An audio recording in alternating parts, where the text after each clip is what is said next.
We're here to show you how to clean and install the Spritzer Colourflow Water Dispenser. You will find a drip tray, water guard, and dispenser from the box. There is a C-ring to cover the drain valve underneath the dispenser and 4 suctions below for safety purposes. Turn off the rear switch, wipe the water tank and water guard with a clean, damp cloth. Create a cleaning agent and pour it into the water tank. The water level should not reach beyond the exhaust hole. Then press both faucets to drain out some water. Turn on the rear switch and wait for the LED band to turn green. Once done, turn off the rear switch. Allow the water in the tank to cool down for 15 minutes. Then, press the hot water faucet to release the water completely. Remove the C-ring below the dispenser to drain out the leftover water. Be cautious with the hot water. Rinse the unit with the drain valve open.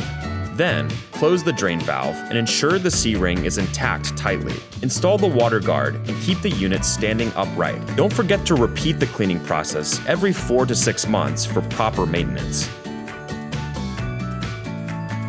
Remove the handle and seal and insert into the water guard. Apply slight pressure until the plug inside the cap pushes in and the bottle is sealed. Push both the water faucets to dispense 500 milliliters of water. Turn on the rear switch to heat up the water. Once the LED turns green, dispense the hot water until the LED light turns red. Then press the warm water faucet for 5 to 10 seconds. Last but not least, place the given drip tray on its designated position. Now, your dispenser is ready for a cup of instant noodle.